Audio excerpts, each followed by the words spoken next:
attention for this one, because I'm kind of drunk and I'm gonna fuck this up. Speaking of drinks, where's all my drinkers at? I know there's fucking drinkers here. Yeah? That guy right there? Over there? A couple over there? Yeah. See, this is my crowd. This is the people I can talk with, I can have a conversation with, man. Last time we performed at a hookah lounge?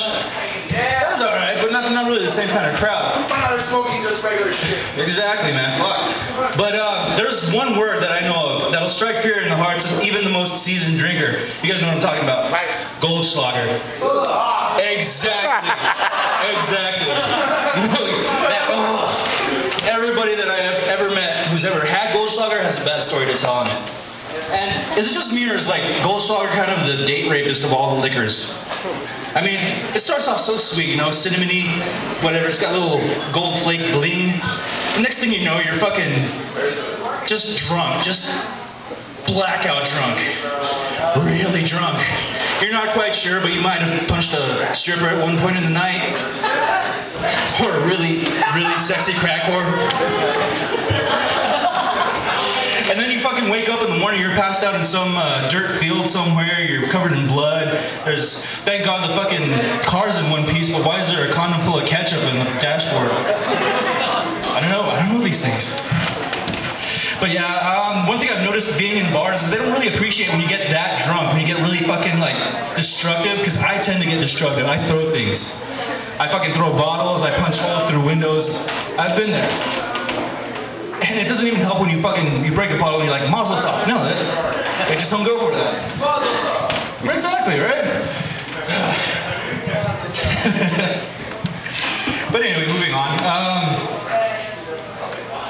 One of the things is, I did recently graduate from UTEP. Got a little applause, yeah, this is El Paso, that's an accomplishment. But after I did, I'm searching for a job, and I ended up working at a strip club. And not as a dancer, right? I know I have the body for it, but fuck. I ended up working as a bouncer, and as a bouncer, you end up having to exercise certain your power, your authority over the dancers, over the clientele. And it's weird. I'm not really confrontational. I don't like to fucking scold people, but I did end up having to fire a dancer for giving a blowjob in the VIP room. Yeah, that does happen. It was kind of awkward though, because like, first of all, I'm not used to scolding people like that. And second of all, I was the one she was going down on. So it was like, oh, all right, Desire with a Z. After you're done, we're gonna have a talk about this. And then she starts crying, fucking bitching about, oh, this is not fair, this is entrapment. Were you at that strip club? Really? Yeah. I thought I recognized you, but yeah, she starts crying. No, this is entrapment. I'm like, really, entrapment? That's kind of a big word for a girl with a Hello Kitty tramp stamp. But speaking of sex, who here likes sex? That's such a cop-out. I'm like, yeah, who likes breathing? Fuck. You guys into the rough sex? Anybody like a little hair pulling? No? No, really? God. I didn't know this was a conservative crowd here at the Bayou. But yeah, I had this one girl one time that I was seeing for a while, and she was into like fucking like crazy shit. She was like she wanted me to hit her, like during like not hard, but like enough to get her attention. So yeah, I'm like, all right, fuck it, I'll go for it, and I did. And she was into it, so it became a regular thing. And then one time I went a little too hard. She started crying, and I'm like, oh, I'm sorry. You know, I didn't mean to fucking go that hard. I just got a little too into the moment. But I was kind of actually masking the fact that I was a bit turned on by the fact she was crying. So I'm a little more fucked up than I realized. But yeah, anybody that's been, you know, well, sexually active, like, you know those times when you're with a girl and she's like, just laying there like fucking gorgeous, bare naked, perfect little body.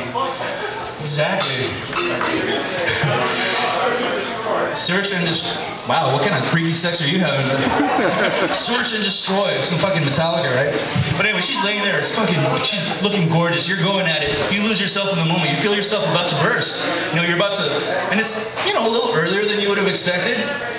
And you want to kind of prolong the moment, so you got to think in your head, you know, there's something not sexy, something that'll distract me so I can fucking last longer. And you're thinking dead puppies, dead babies, dead babies. Dead babies, yeah, dead babies, dead babies. And I did that, but it didn't work. I came anyway, like, fuck, all right. But what I didn't realize was like a week later, I'm watching the news and there's a story on about like fucking a toddler that had drowned in a swimming pool, and I started to get hard. So unknowingly, I had somehow hacked my own brain and created a fetish that I wasn't even aware that existed. Yeah. So anyway, let's talk about abortion now, shall we? Anybody? Let's do it. Yeah, let's do it. Let's have an abortion right now. Come up on stage. I got a coat hanger in the back seat of my car. Fucking. Yeah, I'm old school. But yeah, abortion. It's weird. Like you mention abortion even in a fucking bar like this, and people get a little tense. You know, they're not sure what to expect. They're a little conservative. But it's like, fuck it, you know, isn't an abortion kind of like a parking ticket or a speeding ticket?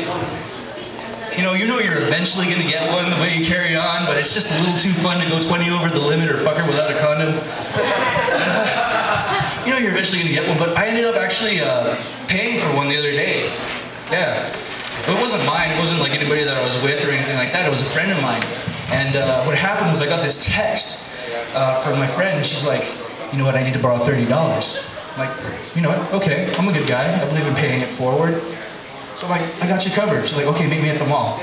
So I drive to the mall, right? And I meet her there, and she's with a friend. And I'm like, right away, I'm like, I got you, here's your 30 bucks, do what you will. It's not till afterward that I found out that her friend needed the abortion, and that $30 was the last part of it that she couldn't afford. So I had essentially paid for the abortion, and a lot of emotions went through my head at the time. I'm not like one of these cunty pro-lifers that'll fucking wave a picture of a hamburger helper looking little fetus in your face and tell you to stop playing God. I'm like, you know, have your abortions, have 10 of them, go crazy, fuck it, I don't care. Fucking get your frequent shopper card. I don't care. But anyway, like, so yeah, I ended up paying for this thing, and I was kind of conflicted because I felt cheated. I felt like I had missed out on a special experience that, you know, I had wanted to be special. Like, you know, ever since you're a kid, you fantasize about it and think, you know, one day you grab your mom's coat hanger and you go to town on your cousin's Cabbage Patch doll.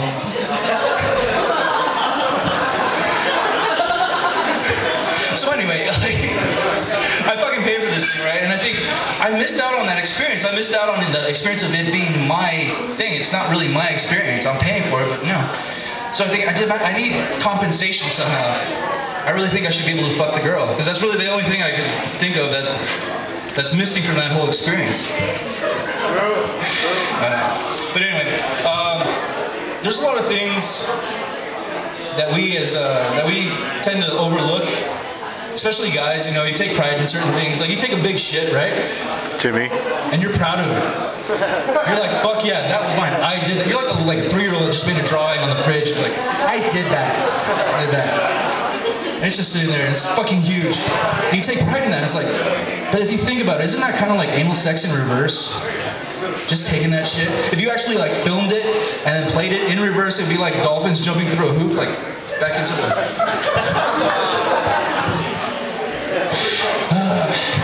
But yeah, I do plan on getting fucking fucked up tonight. Is anybody with me on that, at least? Yeah? And you have those fucking blackout moments, and you fucking wake up, and you're like, what the hell happened? You find all this like weird shit in your pocket. You're like rummaging through your pockets, like, oh, what the fuck is that? Oh, Jesus. Yeah. Like, oh, what the fuck happened last night? But yeah, I plan on getting totally fucked up tonight. But yeah, that is actually my time for the evening. Thank you for joining me, and if you guys want to check out I have a podcast. If you want to check it out, it's Revolution of the Board on Facebook. Check it out, man.